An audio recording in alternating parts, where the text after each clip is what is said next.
So, this is going to be episode one of a new series I'm starting, I guess, called Quick Thoughts, where I just sit down, talk about the video game industry, with no scripts, no video, nothing really. There might be a few little inserts here and there to showcase something, but for the most part, there's just going to be me talking about some things in the video game industry. And this first episode is going to be about Diablo Immortal. Yes, I know it's been like, what, a month or so since the whole fiasco, but I feel like talking about it now is probably for the best, because now that we all have a cool level head, we can actually be a little more fair when discussing this.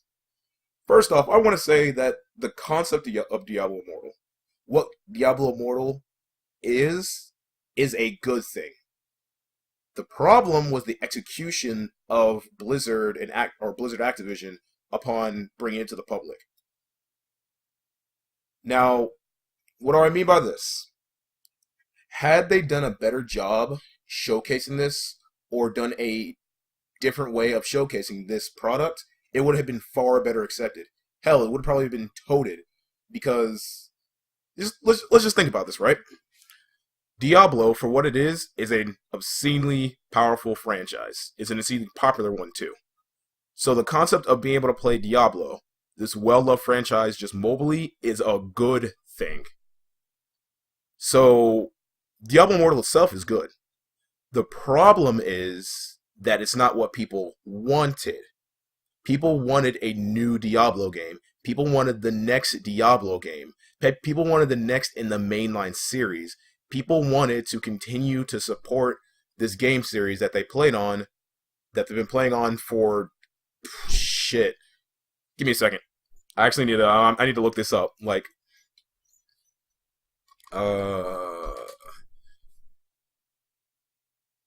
Holy shit! It's been 21 years. Yeah, people want what they have been playing for nearly 21 years now, and the fact they made it mobile isn't what's upsetting people. What is upsetting people is that they made it mobile, and it seems like this is going to be their only real game. Now, in the current industry, or the current video game market, Bethesda is fucking up hard. There's even a lawsuit being filed against them right now. It's probably just going to be settled or some shit, but still, the concept of this AAA company actually being hit with a lawsuit that actually has a little bit of grounds, saying something. But if you want to look at a proper example of how this should have been done better, we need to go back about 3 years and look at Fallout 4 and Fallout Shelter. Now, Fallout Shelter isn't all that amazing of a game. It's just basically a gacha game with the Fallout license being there to entice people in. But it's not so egregious or just so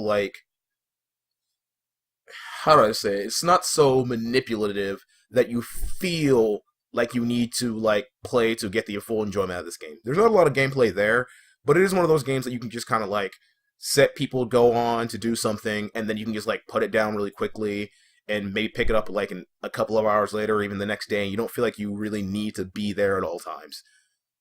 And when Bethesda announced this, the very next thing they also announced was the next Fallout game.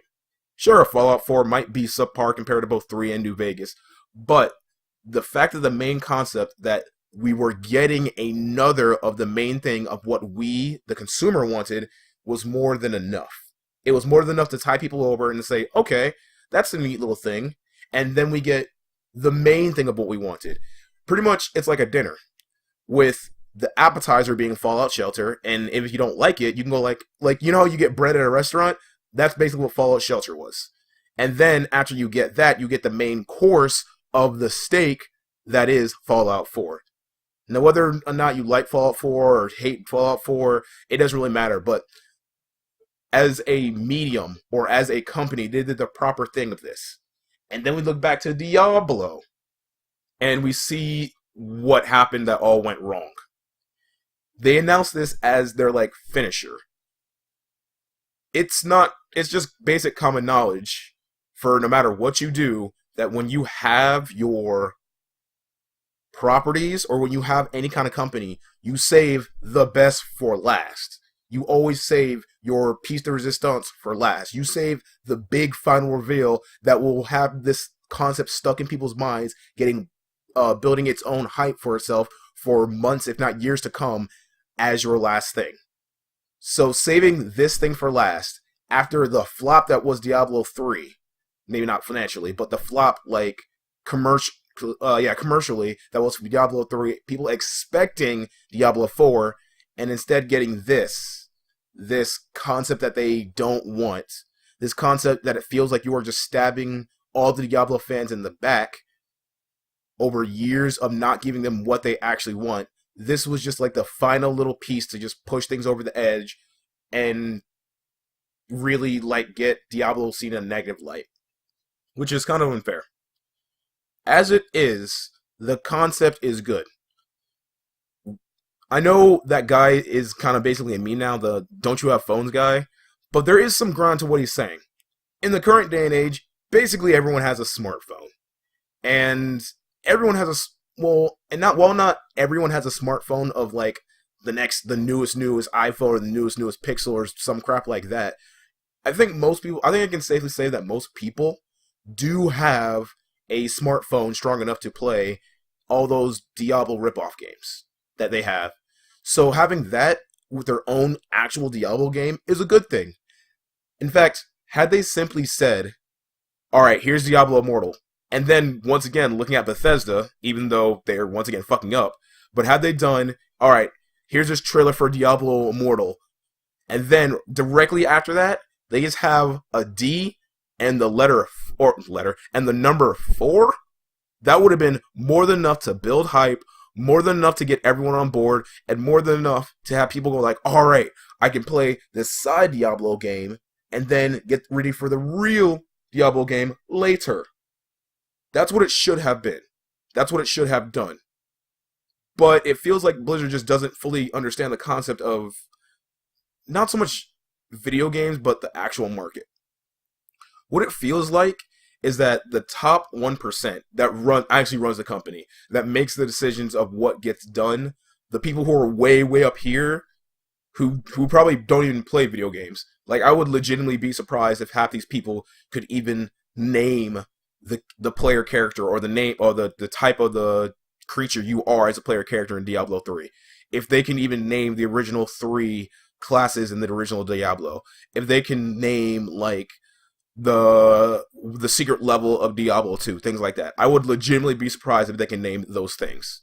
And that's not just Blizzard, but that's all AAA companies. The ones who get to the very top, who stop being made of actual gamers and are instead made by just people who see the money and know how and think they know the best ways to count the money. That's what I feel like decided the decision of Diablo Immortal. They saw all the popularity, they saw the monetization, they saw the little amount of work for maximum profit that is the mobile market, and was like, let's jump on this. We don't care if our fan base doesn't want this. This will make us the most money with the least amount of work, which in turn gets us the most money, so let's do this. So I think that's what really happens. Also, let's talk about that do you have phones guy. First of all, I feel bad for him. I don't think he's a bad guy. I felt like all the stress of all the people booing him and just like ribbing on him during the thing eventually made it so that he just kind of backlashed against all the things he said until he said his "don't you have phones" remark. For the rest of his life, for the rest of his video game career, he's always going to be known as the "don't you have phones" guy. He can make the next League of Legends, the next World of Warcraft, the next like true Diablo game, but for his entire career, he's always going to be the "don't you have phone" guys.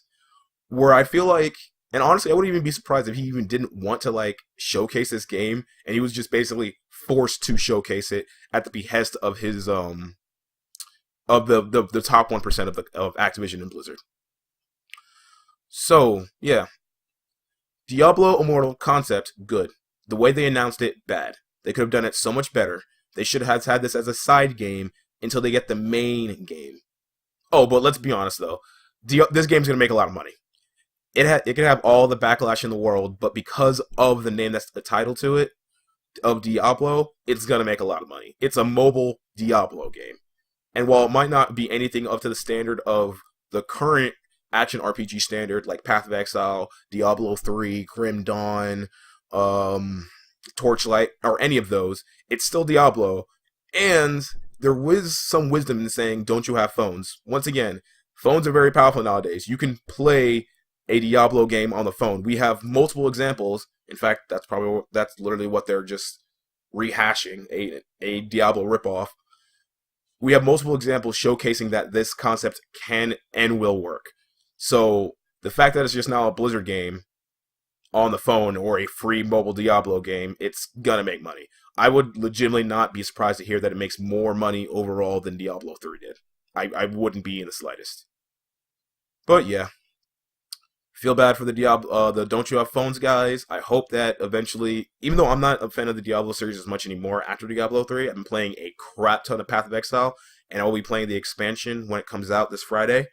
But for people who are just die-hard Diablo fans, I really do hope that when they eventually do announce Diablo 4, because they are going to do it, especially have this backlash, the top 1% is gonna see the money that is making a Diablo again, or making an actual Diablo and make another Diablo game. I hope that it's a good experience that they can enjoy. But yeah, this is just my quick thoughts. I hope everyone has a good night. Later.